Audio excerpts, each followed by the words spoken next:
Hôm nay mình sẽ thử món ăn khoái khẩu của mình, đó là cháy và cá ruội rim nước mắm. Đây là một món mà mình rất là thích ăn. Đơn giản này thôi, miếng cháy rồi cho các chú cá ruội rất là xinh xắn này lên.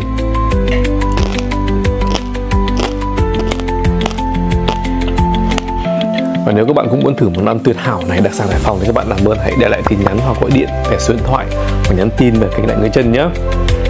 Và các bạn đừng quên là bên mình vẫn bán ruốc tôm bè bè đặc sản Hải Phòng, nhà làm, chất lượng đảm bảo. Và nếu các bạn đặt 3 hộp thì bọn mình sẽ tặng thêm 1 hộp.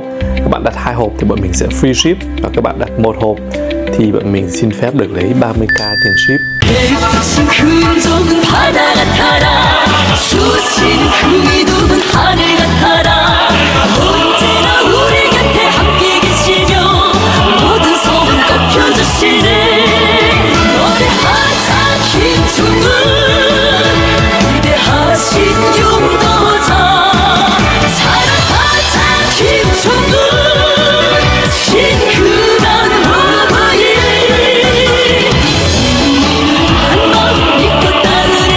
Xin chào tất cả các bạn, và cuối cùng là sau gần 5 năm chờ đợi thì mình cũng đã có cơ hội tới được một quốc gia mà có lẽ đây là một quốc gia được mong mỏi nhất, mong chờ nhất, mà mình cũng nhận được nhiều ý kiến và để các bạn tới thăm nhất, đó chính là Triều Tiên.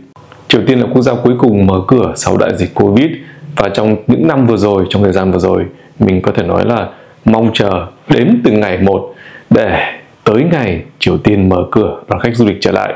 Và đây là câu chuyện về hành trình của mình tới quốc gia có thể nói là quốc gia độc đáo, bí ẩn, và cũng là quốc gia được các bạn mong chờ nhất từ trước đến giờ. Và hành trình của mình đương nhiên là bắt đầu từ nhà, bắt đầu từ thành phố Hải Phòng. Hành trình phía trước sẽ là một hành trình rất là dài, trải qua nhiều chặng bay. Đầu tiên bắt đầu từ thành phố Hải Phòng, qua đường 5, rồi từ Hải Phòng để lên sân bay Nội Bài của thủ đô Hà Nội.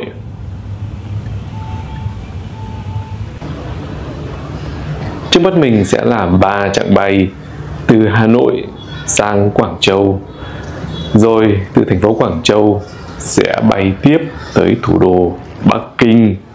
Có thể nói trong lòng lúc này rất là háo hức, nóng lòng và cũng rất là hồ hởi, và cũng có gì đó có chút lo lắng trong chuyến đi này, tại vì mình sẽ là một trong những nhóm du lịch đầu tiên tới thăm Triều Tiên sau đại dịch Covid.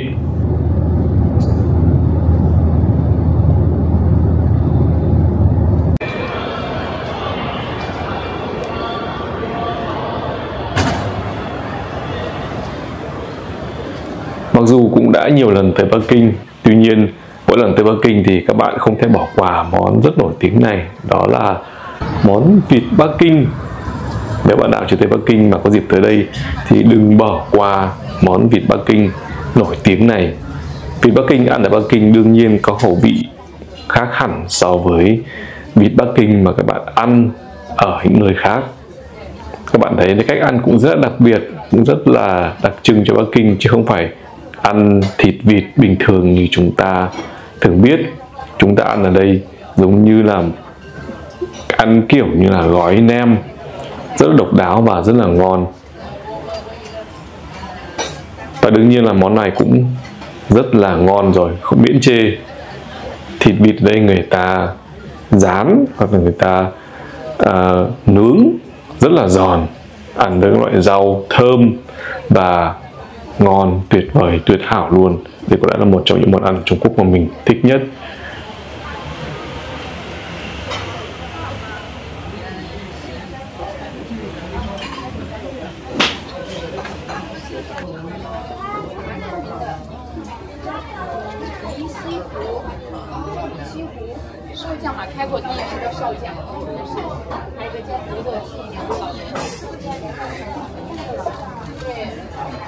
Và như các bạn biết, để sang lịch Triều Tiên thì các bạn không được phép đi một cách độc lập mà phải đi theo đoàn, có nghĩa là các bạn phải đặt một cái tour của một cái dịch vụ công ty nào đó.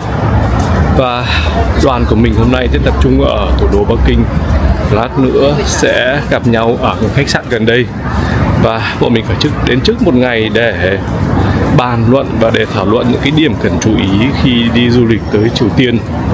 Các bạn biết là khi tới Triều Tiên thì các bạn không thể đi một cách độc lập tự do được, mà các bạn phải tham gia vào một đoàn khách du lịch trong công ty nào đó tổ chức. Và khi đặt tour này xong ấy, thì bọn mình sẽ nhận được rất nhiều thông tin từ nhà tour gửi cho bọn mình, hướng dẫn và cung cấp thông tin về cách ứng xử, về những cái điều cần thiết, cần biết trước khi tới Triều Tiên mà bọn mình phải đọc. Ngoài email rất dài thì bọn mình có nhận được một cái bản PDF hướng dẫn chi tiết, tỉ mỉ, cụ thể, rõ ràng, rành mạch về tất cả những cái điều mình phải cần ứng xử, khách du lịch phải cần ứng xử như thế nào khi tới với Triều Tiên. Tổng cộng là 11 trang và phải đọc hết để chú ý, để làm sao chuyến đi được thuận lợi nhất, không được xảy ra bất kỳ một cái sơ suất, một cái rủi ro nào có thể gây ảnh hưởng tới cá nhân mình, hoặc ảnh hưởng tới toàn nhóm, hoặc ảnh hưởng tới người hướng dẫn du lịch bản địa nữa. Có thể nói đây là một trong những cái chuyến đi mà mình phải có cái sự chuẩn bị về mặt tinh thần rất là kỹ lưỡng, phải tìm hiểu từng chi tiết nhỏ nhặt một, về cách ứng xử của mình với tư cách là khách du lịch khi tới đó, về cách ăn mặc, về cách nói năng, về cách xử sự với người bản địa, về cách ăn uống, về những điều mà cần phải mang đi, và về cả những cái điều khách du lịch không được làm hoặc là không được mang vào lãnh thổ của Triều Tiên. Và trong số những thứ mà nhà tour khuyên chúng mình mang đi thì có 2 thứ mà mình cũng khá là ngạc nhiên. Đó là thứ nhất là đèn pin, tại vì nhiều khi ở đó có thể mất điện. Thứ hai là giấy vệ sinh, xà phòng, là những thứ cũng cần mang đi, tại vì nhiều khi không phải lúc nào cũng có giấy vệ sinh, hoặc đặc biệt là xà phòng. Do vậy mà đây là những thứ mà bọn mình bắt buộc phải mang đi để phòng thân. Đó là những vật dụng cá nhân mà chúng ta dùng trong cuộc sống hàng ngày, chúng ta cần thiết khi đi tới Triều Tiên. Còn những vấn đề liên quan đến chính trị thì khỏi bàn rồi, có vô vàn, phải đến 20 thứ. Và mình được khuyên là nhất định không được mang đi. Trong đó có một vài thứ mà mình muốn tâm sự với các bạn đây. Đó là tất cả các ấn phẩm, các sách báo, tất cả những gì liên quan tới Hàn Quốc. Các bạn có thể mang theo điện thoại của Hàn Quốc. Ví dụ như mình có cái Samsung này. Điện thoại Samsung là hãng của Hàn Quốc, như tất cả chúng ta biết thì không có gì cả, không ai nói năng gì cả. Tuy nhiên tất cả những cái ấn phẩm, tranh ảnh hoặc bất kỳ cái gì mà liên quan tới Hàn Quốc, các bạn tuyệt nhiên không được mang tới Triều Tiên. Cái thứ hai nữa đó là một thứ liên quan đến tôn giáo, đó là kinh thánh. Kinh thánh các bạn tuyệt đối không được mang tới Triều Tiên, tại vì nếu mà các bạn mang kinh thánh tới, người ta sẽ nghi ngờ bạn là tham gia các hoạt động truyền giáo, mê tín dị đoan. Do vậy mà đây là một điều cấm kỵ hoàn toàn. Ngoài những thứ liên quan tới Hàn Quốc thì tất cả những ấn phẩm, tất cả những cái sách báo mà liên quan tới Mỹ, các bạn cũng không được phép mang tới Triều Tiên. Kể cả ảnh nữa cũng bị cấm.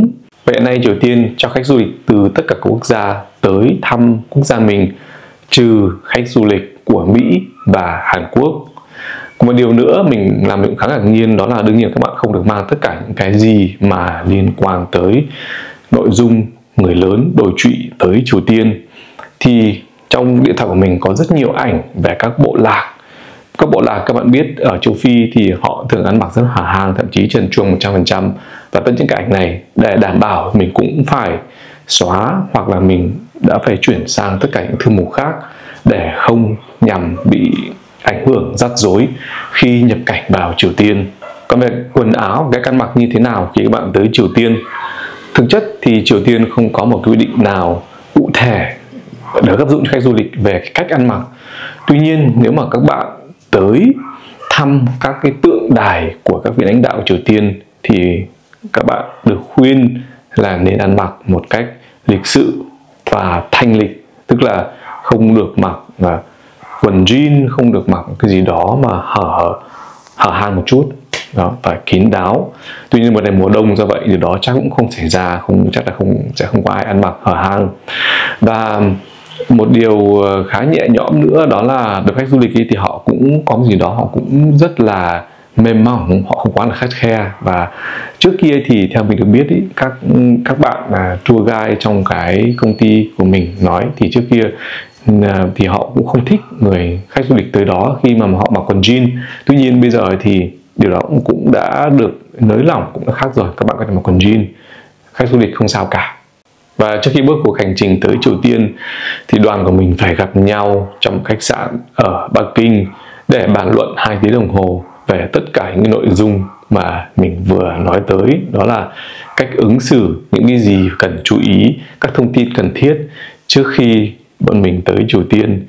Và cô hướng dẫn viên người Anh này có những cái câu chuyện gọi là câu chuyện nội bộ rất là độc đáo, rất là thú vị, mà một vài câu chuyện trong đó mình sẽ tâm sự dẫn kể các bạn trong nội dung của các video này. Otto is here. Noah is here. Xavier. Wait. Which one is? Alejandro is not here. Wait. Alejandro is not here. Oh, yeah, Alejandro is here. The important thing to remember in general is that if you accidentally break any of the rules, then depending on what rule it is, it's fine. Okay? I'll go through them all now, but if you have no malintention, and if you, the North Koreans know that you are a human, right? And that humans accidentally make mistakes. If you accidentally take a photo of something that you shouldn't be taking a photo of, that's fine. Me or the Koreans will pull you aside and be like, hey, sorry, can you just delete that photo? It's fine. If you do that a second time, then I will be a bit less patient and say, hey, I already told you, but you have to remember this. So I had someone buy a newspaper and then read it and put it in the hotel bin. So it's not permitted to do that because the newspapers often have the leaders' faces on them, and therefore you are putting the leaders in the bin. It's seen as incredibly disrespectful. So the cleaning ladies found this, and we had to make a formal apology to the hotel. So those kind of things, they're fine, even though they're seen as even though it might be a bit scary when it happens to you, like, oh my gosh, I've been told off by North Korea. Don't worry, if it's an innocent mistake like that, it's always rectifiable. But that being said, don't go out of your way to break the rules, and don't go out of your way to push the rules, because as tourists, especially as the first tourists going back to the country, you are representatives of the whole tourism community, right? And any rules that you break or anything that you keep trying to push will result, in negative consequences for the entire tourism industry. It may also lead to endangering the group. It may lead to some of the guides, them facing consequences. For example, there was somebody who did a handstand in front of the statues in Pyongyang. We will also visit the statues, and they did a handstand in front of the statues, and that resulted in one of the guides being fired from her job. So it's, just remember that being respectful is key, and you're a guest in the country, and by visiting the country you are agreeing to follow the rules, and if you don't think that you can follow the rules, then don't visit the country.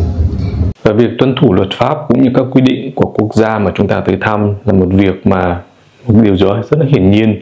Điều này không chỉ áp dụng cho Triều Tiên mà còn áp dụng cho tất cả quốc gia khác trên thế giới mà chúng ta tới thăm, đúng không ạ? Và đương nhiên việc không tuân thủ các quy định về luật pháp đó thì có thể dẫn tới những hậu quả khôn lường.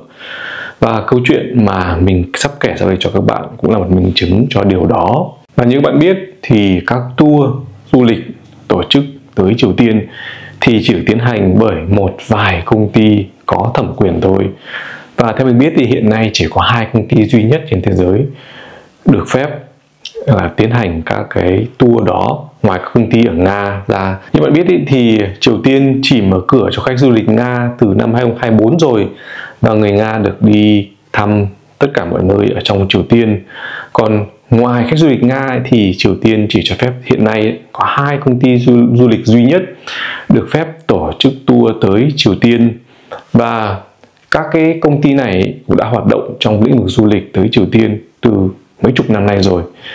Ví dụ riêng cái cô diễn viên của mình ấy, cô cũng đã tới Triều Tiên khoảng 3-4 lần rồi. Do vậy những cái hướng dẫn viên du lịch làm việc cho các công ty này, họ quen biết lẫn nhau, họ biết tường tận những gì xảy ra.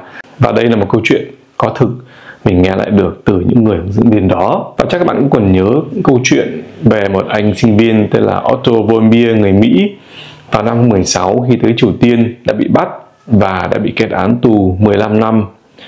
Một năm sau, vào năm 2017 thì anh này đã bị được đưa về Mỹ và sau đó đã tử vong vì bị chấn thương não. Câu chuyện này đã làm rung động toàn thế giới và gây lên rất nhiều tranh cãi. Vậy thực hư câu chuyện này như thế nào từ khía cạnh, từ lời kể của những người trực tiếp tham gia, có mặt và chứng kiến những gì diễn ra. Và theo câu chuyện mình nghe được trực tiếp từ những người hướng dẫn trong chuyến đi này, thì anh sinh viên tên là Otto Warmbier đã tới Triều Tiên vào cuối năm 2016. Và một đêm ở Bình Nhưỡng, sau khi đã đi party, đã đi tiệc rất là say xỉn về khách sạn rồi, và trước đó anh ta rất là say và thậm chí còn không nhớ đường về khách sạn nữa và không nhớ mình ở khách sạn nào. Sau khi bắt taxi về khách sạn ấy, thì anh ta đã leo lên cái tầng cao nhất của khách sạn mình ở. Các bạn biết không, ở Triều Tiên ấy, thì thông thường ấy, cái tầng cao nhất của một khách sạn là cái tầng dành cho những nhân viên họ ở đó, còn những cái tầng dưới là những tầng dành cho khách. Thì cái ngày hôm đó trong tình trạng say xỉn về rất là khuya, rất là muộn đó, thì anh ấy đã leo lên cái tầng cao nhất, là cái tầng dành cho những nhân viên khách sạn đó ở, hoặc các cán bộ, hoặc những cán bộ ở trên tầng cao nhất, dành riêng cho những người đặc biệt như vậy. Và khi leo lên cái tầng cao nhất đó thì anh đã thấy những cái biểu ngữ, những cái tranh ảnh, và anh ta đã kéo một cái xuống với mục đích có thể là lấy cắp, có thể là nghịch. Đấy thì là được một vài người đã chứng kiến cái điều đó, thậm chí có cả cái video quay được cái hình ảnh đó. Và ở Triều Tiên thì cái tội mà xúc phạm những người lãnh đạo, xúc phạm những cái biểu ngữ, những cái lời tuyên truyền là một tội rất là nặng. Do vậy mà sau đó thì anh sinh viên này bị bắt và đã bị xử án, kết án 15 năm tù ở Triều Tiên. Khoảng tầm 1 năm sau thì Triều Tiên, các quan chức Triều Tiên đã nhận thấy rằng là anh này hình như là bị bệnh gì đó về não. Do vậy mà cũng đã trao trả lại cho phía Mỹ, và một thời gian ngắn sau thì anh này đã qua đời vì bệnh gì đó liên quan tới não. Và những gì chúng ta nghe được từ báo chí thì khác khá nhiều so với cái phiên bản mà mình nghe trực tiếp được từ những người hướng dẫn du lịch mà trực tiếp hướng dẫn anh ta, trực tiếp có mặt trong cái buổi tối hôm đó ở thủ đô Bình Nhưỡng của Triều Tiên. Các bạn nào muốn biết thêm câu chuyện này thì các bạn có thể tìm hiểu thêm trên mạng. Và đây là một câu chuyện rất là độc đáo, rất là thú vị để chúng ta có thể hiểu thêm một chút về những cái gì đã diễn ra thực hư như thế nào, nghe từ hai phía chứ không phải là chỉ nghe báo chí. Và tiếp tục phiêu lưu của chúng ta từ Trung Quốc tới Triều Tiên, thì bây giờ bọn mình đã lên trên xe buýt từ khách sạn đó để tới sân bay. Tại vì trước mặt bọn mình sẽ là một chuyến bay tiếp theo từ thủ đô Bắc Kinh tới một thành phố biên giới giáp ranh với Triều Tiên.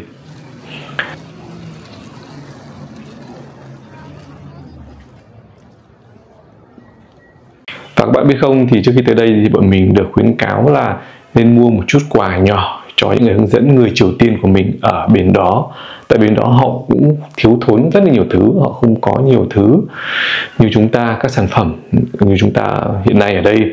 Tuy nhiên khi mà nếu bạn mua đồ, mua quà tặng những người hướng dẫn đó thì các bạn phải chú ý một số điều sau đây. Thứ nhất là các bạn không được mua bất kỳ cái gì liên quan tới Hàn Quốc. Đại khái là tất cả những sản phẩm mà liên quan tới Hàn Quốc đều bị loại bỏ, tại vì Hàn Quốc hiện nay rất tiếc là kẻ thù số 1 của Triều Tiên. Và một vài cái quà mà các bạn có thể mang tới tặng các bạn hướng dẫn viên người Triều Tiên đó là sô-cô-la, rượu, thuốc lá. Càng các nhãn hàng của các quốc gia khác càng tốt, càng các nhãn hàng nổi tiếng càng tốt.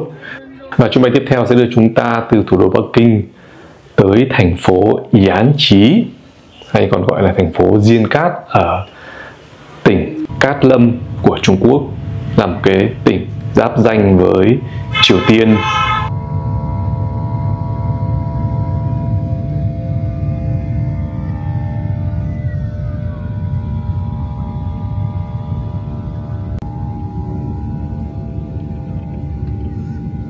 Sân bay thành phố Diên Cát là một sân bay quân sự, và đó là lý do mà dẫn đến việc là trong chuyến bay này mình đã trải qua một cái điều lần đầu tiên mình trải qua trong các chuyến bay. Mặc dù đã bay không biết là phải đến hàng nghìn chuyến bay rồi, nhưng mà đây là lần đầu tiên mà các bạn phải kéo cái cửa sổ xuống khi mà máy bay chuẩn bị hạ cánh. Tại vì là họ không cho phép bạn nhìn ra khỏi ngoài cửa sổ Mặc dù trời tối rồi không biết là họ cấm để làm gì, tại vì xung quanh là chắc là các căn cứ quân sự của Trung Quốc rồi, vậy mà họ không muốn không muốn khách du lịch nhìn xuống để biết là căn cứ quân sự đó ở đâu chăng. Và cuối cùng bọn mình cũng đã tới sân bay ở thành phố Diên Cát.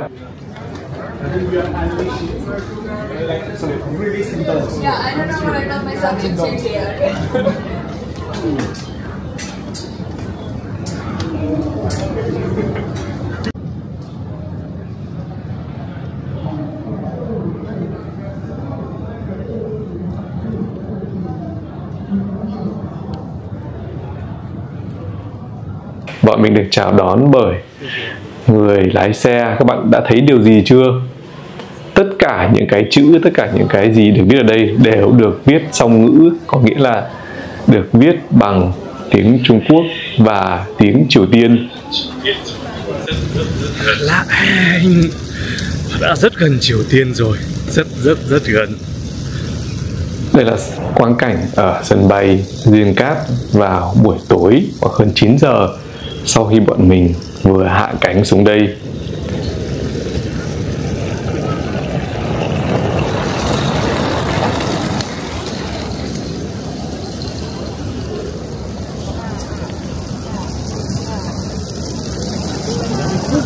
Trên con đường về khách sạn thì các bạn có thể thấy hai bên là họ trang trí thành phố rất là lộng lẫy, rất là đẹp, sặc sỡ, nhiều màu sắc.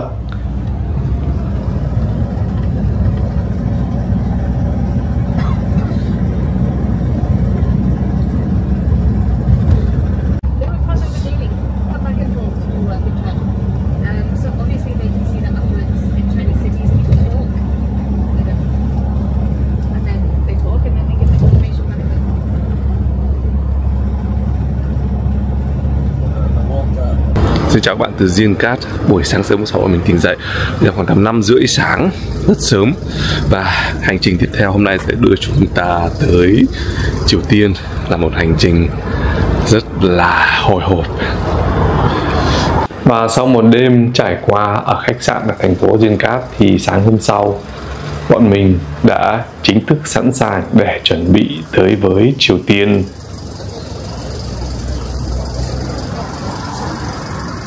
Từ thành phố Diên Cát tới biên giới của Triều Tiên mất khoảng tầm hơn 2 tiếng đồng hồ lái xe nữa. Và trên cái chặng đi này thì bọn mình cũng trải qua những cái phong cảnh rất là đẹp. Bây giờ là mùa đông, do vậy mà tất cả các con sông hồ đều đóng băng, rất là lạnh. Và đây là một trong những cái thị trấn, những cái đoạn đường cuối cùng ở Trung Quốc trước khi chúng ta tiến sát lại gần biên giới Triều Tiên. Bây giờ rất hồi hộp rồi. Cái sự hồi hộp đã tăng lên rất là nhiều trong tất cả những khách du lịch chuẩn bị có mặt ở Triều Tiên hiện nay.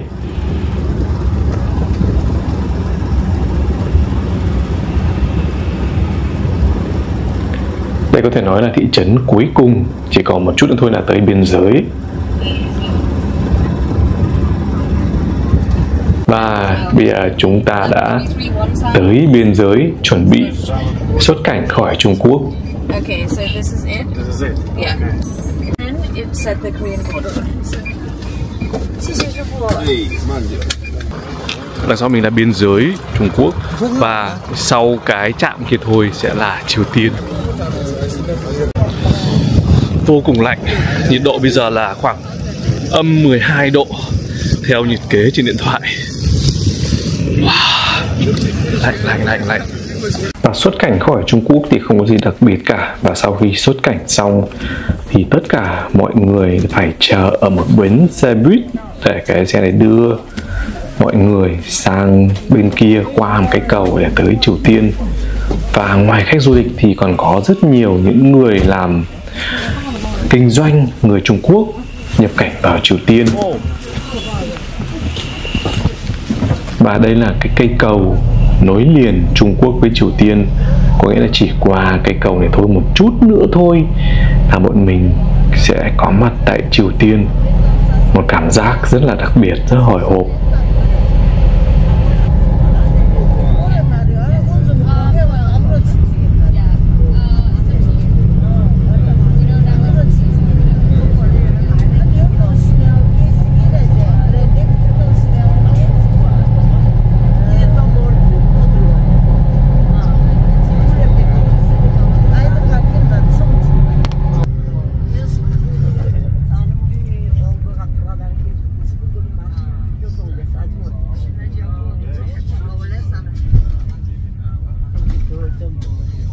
Và đây là những cái hình ảnh đầu tiên về Triều Tiên trên lãnh thổ của Triều Tiên.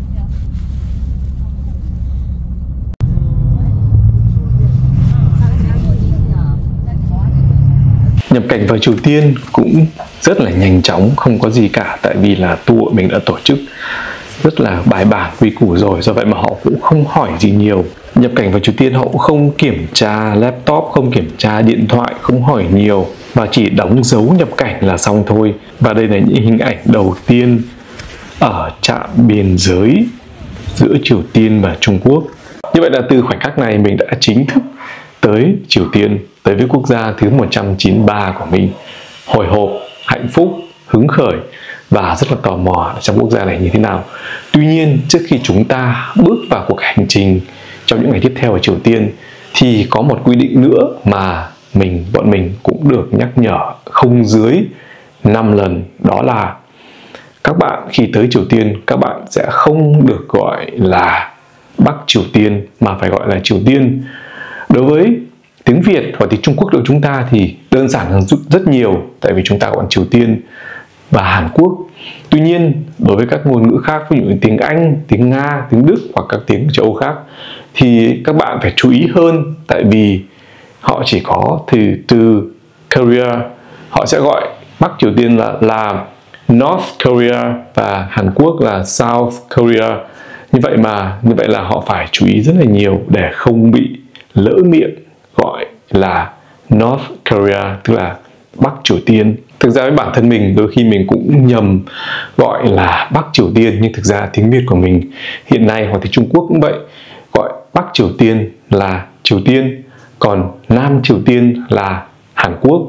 Đây là một điều vô cùng đặc biệt và rất là nhạy cảm. Khi các bạn tới Triều Tiên, các bạn sẽ không được phép gọi là Bắc Triều Tiên, tại vì đối với người Bắc Triều Tiên và những người Triều Tiên thì họ chỉ có một quốc gia duy nhất đối với họ, đó là Triều Tiên thôi. Và nếu họ nghe các bạn gọi quốc gia của họ là Bắc Triều Tiên thì họ cũng sẽ rất là phật lòng. Và đây là những hình ảnh đầu tiên trên đất nước Triều Tiên mà mình ghi lại được từ cửa sổ của chiếc xe buýt. Các bạn có thể thấy một không khí rất là lạnh lẽo, có gì đó khá là ảm đạm. Tuy nhiên rất là may là thời tiết hôm nay rất là đẹp, nắng. Tuy nhiên bên ngoài vô cùng lạnh, nhiệt độ là âm 10 độ hoặc thậm chí còn hơn nữa. Và trong đoàn của mình có 2 người hướng dẫn, một người hướng dẫn nữ, một người hướng dẫn là nam và một người lái xe là nam. Ngoài ra còn một nhân vật thứ tư nữa mà mình sẽ giới thiệu với các bạn ngay bây giờ, đó là nhân vật nào? Triều Tiên, chào mừng các bạn tới với Triều Tiên.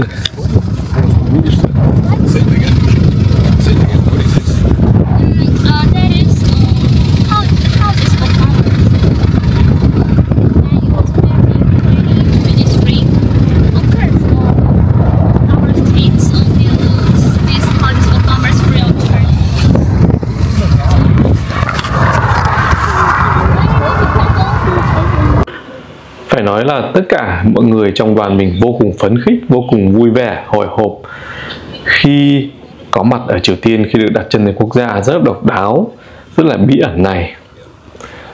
Và đương nhiên là bọn mình sẽ không được phép tùy tiện chụp ảnh, quay phim, mà chỉ được chụp ảnh khi cho phép. Và đây là nhân vật thứ tư mà mình muốn nhắc tới với các bạn.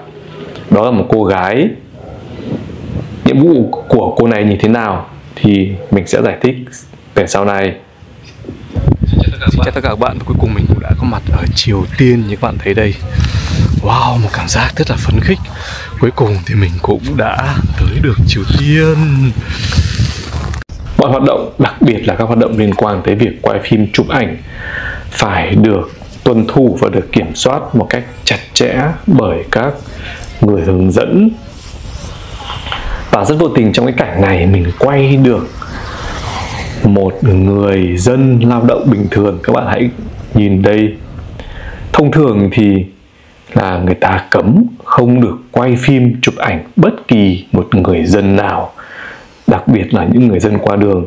Và tuy nhiên trong cái cảnh này thì mình vô tình đã quay được một người dân, có thể là người dân lao động, một nông dân đang đi lấy củi về. Trông anh ta và trông ông này trông có gì đó rất là nghèo và thiểu não. Không thể ngờ rằng những cái hình ảnh về nhà cửa, về ruộng vườn, về đồng quê, những hình ảnh rất là bình thường ở quốc gia khác này cũng làm bọn mình rất là phấn khích, phấn khởi và vui vẻ như thế này. Và đó là phần 1 về hành trình của Lại Ngứa Chân ở đất nước Triều Tiên. Cuộc phiêu lưu này sẽ tiếp diễn như thế nào, mời các bạn đón xem phần tiếp theo.